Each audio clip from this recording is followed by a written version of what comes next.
Hello, hello everyone. Welcome to the Crafty Maven.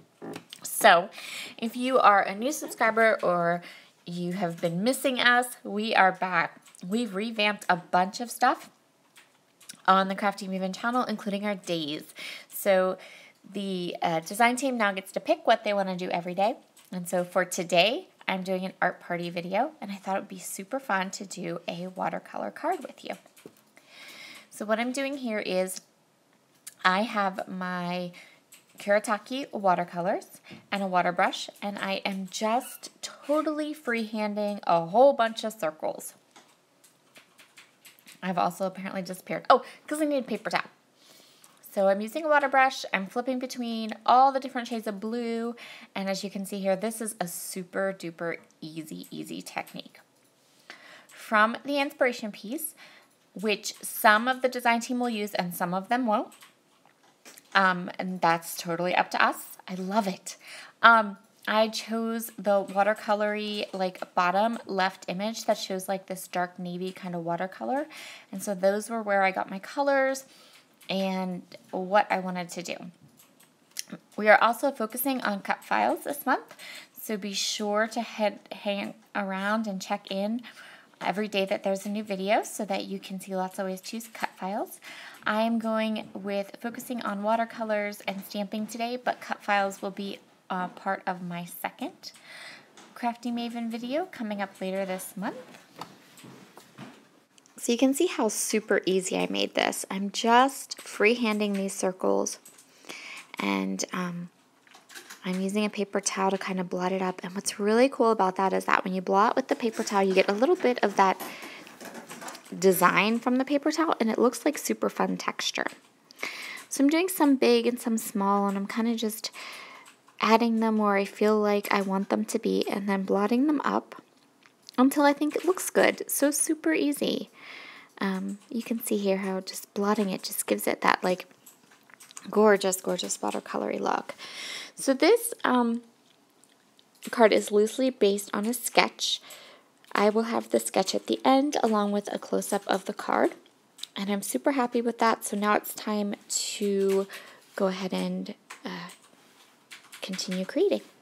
Back to the card sketch though. It's for a card drive that is being hosted by Sara Scraps and Ink Road Stamps, and they provided us with 30 sketches so that we could make 30 cards during the month of October if we wanted to. Anyone can play along. So this is based on one of those sketches. So this is a Lawn Fawn stitch rectangle die. This is my very favorite die. I know it is a favorite of a lot of card makers, but it's perfection. It does exactly what you want it to do. It gives your card base a nice finished polished edge. So I need new cutting mats. I know. It's on my list of things to do, right? So I'm just gonna pop this through my Sizzix, and then I will have a nice card base ready to go.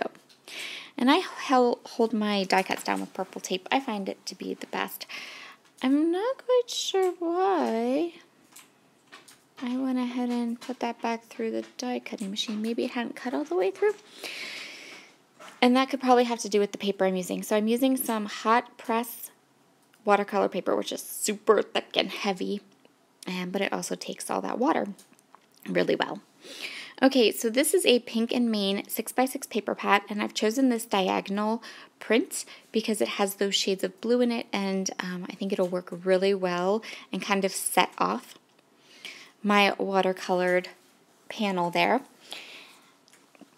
And the next thing I'm going to do is I'm going to pull out my Tim Holtz stamp plat. And I'm going to stamp just a little bit with this Evening Mist Altenew ink and these stamps from Ink Road. I love these stamps from Ink Road. They're super duper versatile. They'll work on a scrapbook layout, they'll work on a card, and of course I'm using them on the card here. So this is a nice warm gray ink that isn't going to stamp so opaque that you can't see through onto my watercolor background. And I'm just going to choose lots of different circles. I'm going to use both the big circles, and then there's also this teeny tiny circle in the set that I'm going to use to kind of fill in and add a little bit to it.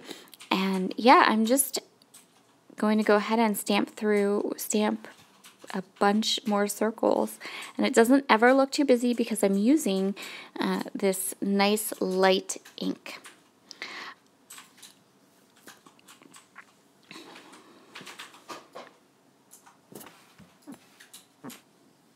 Okay, one more little detail onto my card. I am pulling out a set of Maven Scraps sequins, and I'm going to stick down, this sequin mix is called You Make My Heart Sing, but it has these really light pale turquoise sequins in that I think just set this card off to perfection. And when you making a card, and it is simple, little details like this just make it that much more special. So the last little bit of this is, again, I want to add a little bit more kind of detail, dimension, interest to this card, and I'm going to do that with this fun foam.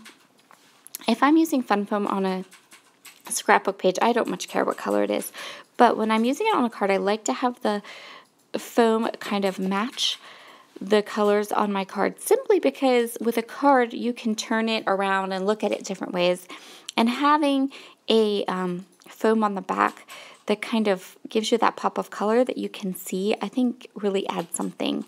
It's just one more little detail that you can add to a card.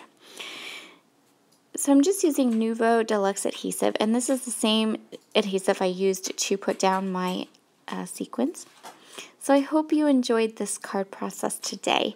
Something a little different, something a little fun, and of course you can always use this idea of all of these circles and this watercolor on a border of a scrapbook page or in a traveler's notebook as well.